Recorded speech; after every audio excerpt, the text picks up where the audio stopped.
Bulan Safar adalah bulan kedua setelah Muharram pada penanggalan Hijriyah yang bertepatan pada tanggal 29 Agustus tahun 2022. Safar memiliki makna tersendiri karena sejumlah peristiwa terjadi di bulan ini.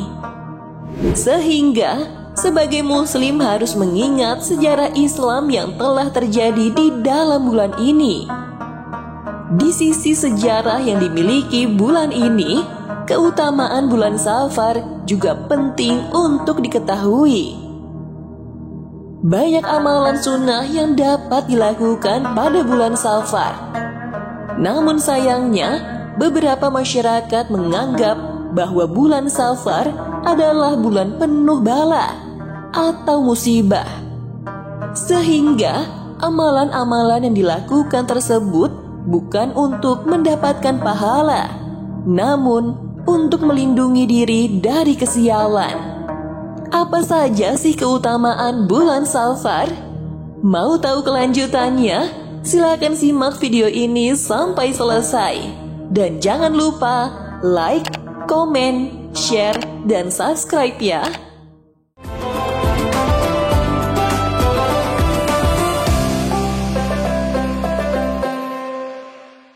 Assalamualaikum warahmatullahi wabarakatuh.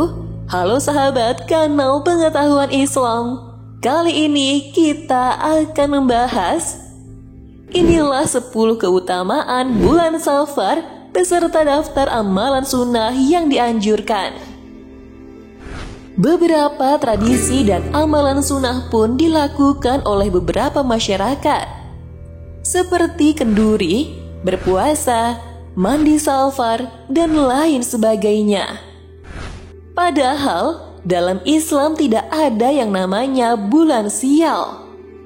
Seluruh bulan dianggap baik dan memiliki keutamaan serta keistimewaannya masing-masing, termasuk pada bulan Safar. Orang-orang mendefinisikan bulan Safar sebagai kekosongan. Hal ini didasarkan pada sejarah Islam di Arab Saudi yang menjelaskan kebiasaan masyarakat Arab zaman dahulu yang kerap mengosongkan rumahnya untuk pergi berperang pada bulan Safar. Jika terjadi musibah pada bulan Safar, hal itu bukan karena bulan Safarnya, namun karena ujian dari Allah Subhanahu wa Ta'ala. Dalam Quran Surah At-Taubah ayat 51, Allah Subhanahu wa Ta'ala berfirman yang artinya, "Katakanlah, sekali-kali tidak akan menimpa kami melainkan apa yang telah ditetapkan Allah untuk kami. Dialah pelindung kami, dan hanya kepada Allah orang-orang yang beriman harus bertawakal." Dalam sebuah hadis, Rasulullah bersabda dari hadis riwayat Bukhari, "Tidak ada wabah dan tidak ada keburukan binatang terbang dan tiada kesialan bulan Safar. Dan larilah, jauhkan diri daripada penyakit kusta sebagaimana kamu melarikan diri dari seekor singa." Berikut ini kami telah merangkum 10 keutamaan dan amalan sunnah bulan Safar. Pertama, memperkuat iman. Memperkuat iman dengan berupaya menjadi pribadi yang taat dengan menjunjung tinggi nilai-nilai ketauhidan dan menolak khurafat. Dalam Al-Quran Surah Yunus ayat 107, Allah Subhanahu wa Ta'ala berfirman yang artinya, "Jika Allah menimpakan sesuatu kemudaratan kepadamu, maka tidak ada yang dapat menghilangkannya kecuali Dia. Dan jika Allah mengkehendaki kebaikan bagi kamu, maka tak ada yang dapat menolak kurnia-Nya. Dia memberikan kebaikan itu kepada siapa yang dikehendakinya di antara hamba-hambanya, dan Dialah yang Maha Pengampun lagi Maha Penyayang." Kedua, bulan penguji iman. Bulan Safar adalah bulan penguji iman, terutama bagi yang tinggal di lingkungan yang masih menerapkan amal-amal khurafat. Sebagai umat Islam yang baik, tidak boleh ikut-ikutan mempercayai mitos bahwa bulan Safar adalah bulan sial. Ketiga, meyakini ketetapan Allah. Apabila terjadi musibah di bulan Safar, sebagai seorang muslim seharusnya mempercayai bahwa itu adalah ujian dari Allah Subhanahu wa Ta'ala, bukan ujian yang datang karena bulan tertentu. Ini menjadi tantangan bagi diri sendiri untuk meyakini ketetapan Allah Subhanahu wa Ta'ala.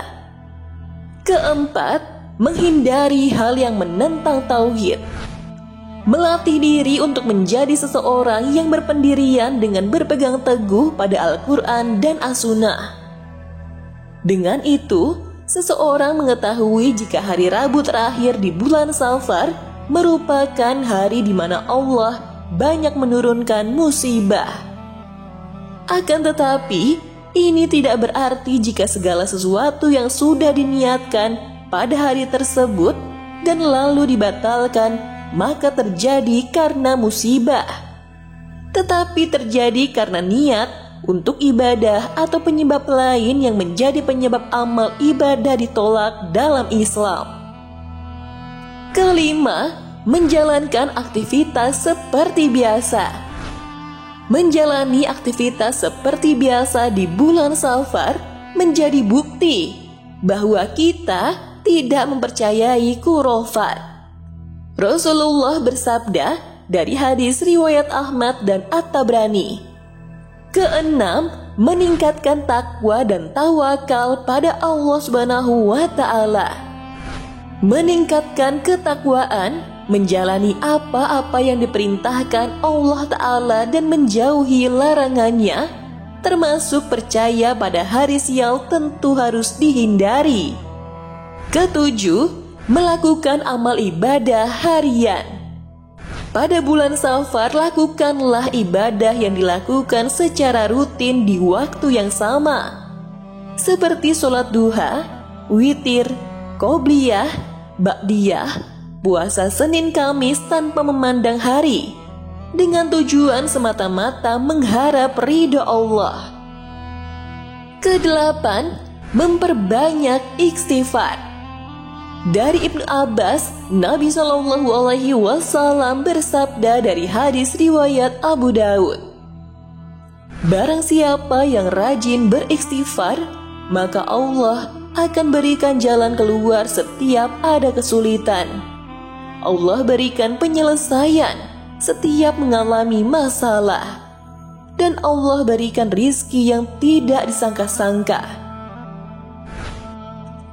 9. Membaca doa di antara azan dan iqomah. Dari Jabir bin Abdillah, Nabi Shallallahu Alaihi Wasallam bersabda, barang siapa yang mendengarkan azan, kemudian dia membaca doa, Ya Allah, Rob, pemilik panggilan yang sempurna dan sholat wajib yang ditegakkan, berikanlah kepada Muhammad wasilah dan fadilah. Bangkitkanlah beliau ke tempat terpuji yang telah engkau janjikan kepadanya. Maka dia berhak mendapat syafaatku pada hari kiamat. Dari hadis riwayat Bukhari. Dan yang terakhir, ke-10, menyambung tali silaturahmi. Rasulullah Shallallahu Alaihi Wasallam bersabda dari hadis riwayat Bukhari dan Muslim, barang siapa yang ingin dilapangkan rezekinya, dipanjangkan umurnya, maka hendaknya menyambung tali silaturahminya. Untuk mendapatkan keutamaan bulan Safar, umat Islam dapat menjalankan sunnah yang bersumber dari Rasulullah Shallallahu Alaihi Wasallam. Hal ini agar mendapatkan pahala saat menjalankannya. Itulah tadi 10 keutamaan bulan Safar beserta daftar amalan sunnah yang dianjurkan. Semoga kita semua bisa mengamalkannya dan mendapat ridho dari Allah Subhanahu wa Ta'ala. Dan semoga informasi ini dapat menambah pengetahuan kita tentang Islam. Wassalamualaikum warahmatullahi wabarakatuh.